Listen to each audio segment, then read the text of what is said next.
Hey guys, it's Chris from SurviveNnThrive. Today, before the sun sets on this camping trip, I'm going to start my fire right here. I'm going to be using a teepee setup, and I'm going to be showing you how to make a teepee setup. So, this ground, it rained yesterday, so this ground's still kind of damp. So I'm just going to set up a little platform to build my fire on. This is just to keep my tinder off the ground. If you've watched my basic fire series, I do this all the time. I make a platform just so I don't soak my tinder or whatever I'm using. So let me just kill this mosquito and we'll move on. Okay guys, so I got my basic platform down like I've said to do in my basic fire series. It's nothing fancy. Now for my fire tonight, this is my fire tin, by the way. It's a little big. I know, I get that a lot. I'll be showing you guys what's in my kit, so I'll go through this later. But I have some dryer lint, which is one of my favorite tinders to use, just for ease of fire tonight. I need to eat too. Anyway, I'm just going to take a ball of it, just put it right there, right in the middle of that platform.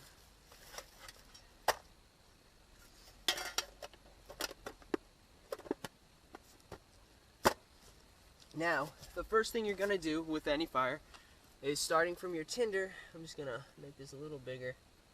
You're going to want to build up going from your smallest twigs to your bigger twigs. So, this is what I'm using. These are my small little kindling. So, I'm just going to stack this. Now, when you're doing a teepee fire, the kindling doesn't have to be perfect, but what you're doing is you're basically building a teepee. So you're starting with the smaller stuff on the inside and working to the bigger stuff on the outside. So the inside's going to have all this stuff laid here, and you're going to layer it out. Another thing to keep in mind when you're making a teepee, make sure you leave an opening or like a doorway so you can actually get to your tinder and light it. So we're just going to, it doesn't have to be pretty.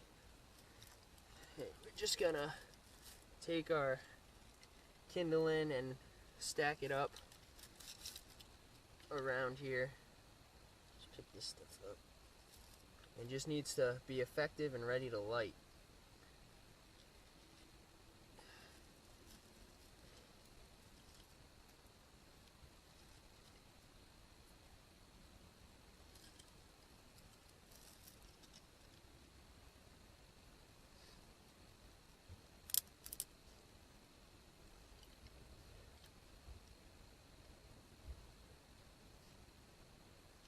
So I'm just going to pick up some of the stuff I dropped. Not that, it's a root. Some of the stuff. So here's going to be, my doorway is going to be right in front. Right here. I'll show you a closer thing when I'm done that you'll see there's a little, I'll leave a little tunnel. Okay, so we have our small kindling, and now we're going to move up in size a little bit with these. And I'm just going to drop these around.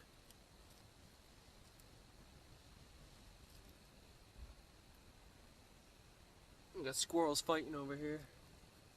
Must be stealing each other's nuts out of their nest. Anyway, so I'm just gonna lay these down here so I can just pick them up and throw them on. You notice there isn't any real, you don't have to, this doesn't have to be pretty at all. That's not what you're going for. You're not going for pretty, you're going for useful. If it works, it works. It doesn't matter what it looks like. So,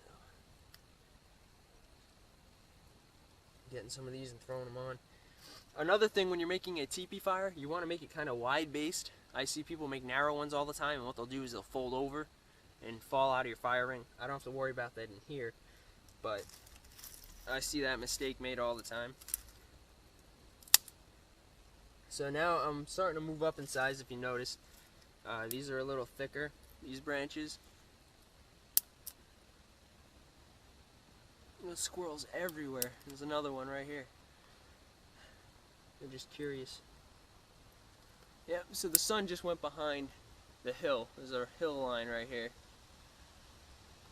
So it's going to start getting dark quick. So sorry if I'm rushing a little bit. Come on, go.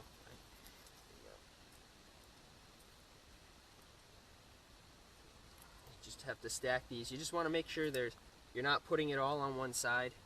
You're balancing it out. So it doesn't fall over on you while you're building it, setting it up. And just remember, when you're building fire lays, the time you spend to prep your fire and set it up, the easier it's going to be in the long run. So now I'm just moving on to slightly bigger pieces. And if you notice, these pieces are you're getting longer pieces in the process too.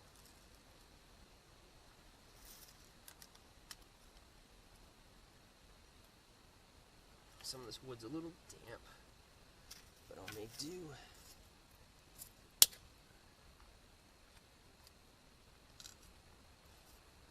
I'll just stick you right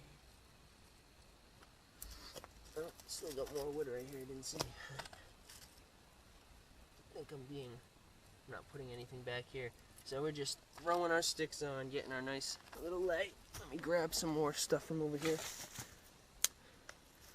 And now I'm going to start gradually putting on some bigger stuff.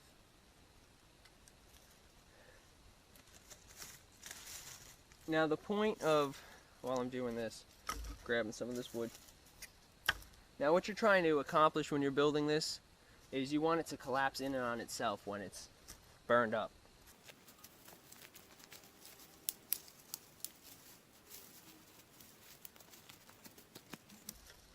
Alright, sorry about that. I have all my little stuff on the other side of my fire thing, so I didn't grab enough to actually just make the whole thing right here.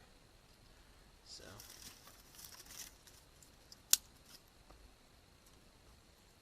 and if you notice the length of these sticks now, and if you notice, also notice the teepee shape, hence where its name comes from.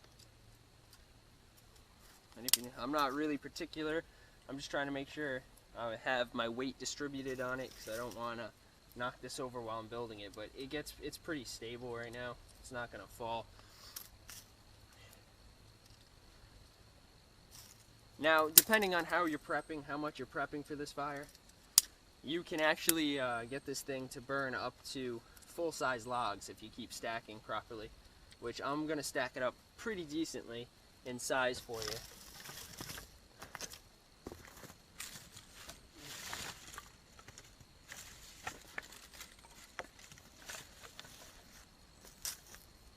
Alright, so now we're moving on to thicker things like this, and we're just going to start dropping them on. That one's a little short, but that doesn't matter. Let me just put some thicker stuff on here. This is going to be like our fuel. We're starting to get into our fuel and out of our kindling. That one's a really thick one. This is a really dry, dead piece of wood, though, so it should be okay.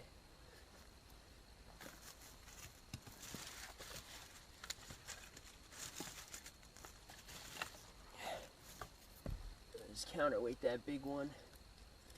Oops, that fell. Oh. Counterweighting that big one. Okay. Okay, so that's as far as I'm going to go right now with it. It's perfectly fine. It's something I always carry with me when I'm out here is a ferro rod. It can get wet and still work. I have a video I haven't processed yet, but it's a how to use a ferro rod. I'll show you it in that. But I'm just going to do what I did in that video. I'm going to anchor my blade and pull my ferro rod away from my blade, so I'm not flicking my blade into this and possibly knocking over my fire lay. So, let me just, so I can get in here a little better. So, anchoring my blade, and I'm just going to, like that. Oh, didn't get it that time. There we go. 2 strikes, not bad. So now we're just going to watch this go up.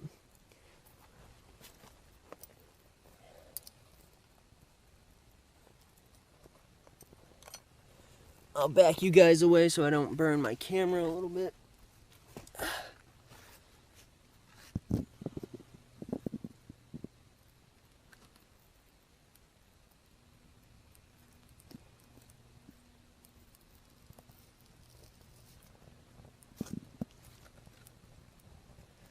And as you can see, the heat's rising. That's how a teepee's gonna work. The flame's gonna rise and start burning this stuff and catching it. And all the tinder in the tinder's lighting is still burning, and then the kindling's already caught.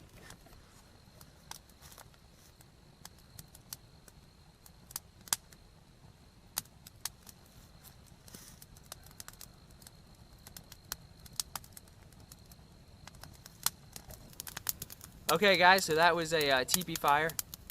I just want you to take notice, one little quick summary of it. You're going to start with your tinder in the middle and build out from there. And when I say build out, I mean like taking your kindling, your smallest sticks on top of your tinder and moving up in size from there. Also make sure you keep that doorway to your tinder. If you don't do that, you're going to have a hard time lighting it. So I'll just show you quickly.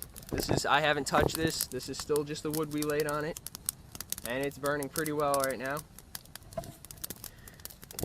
I'm just going to let it burn down a little bit before I throw more on it. But that's okay. I already feel the heat coming off that reflection wall from this giant fire pit I was lucky enough to build. Anyway, I hope you enjoyed the video. I hope it helped you. If you're new to fire or anything like that, or bushcraft in general, it's a nice fire lay to use. As you can see, I don't have to tend this that much. It's gonna light, and you can make it up to your full-size fire with one strike, depending on how big you want to make your teepee. Alright guys, so thanks for watching my videos. Thanks for checking out my channel, and I hope to see you guys around.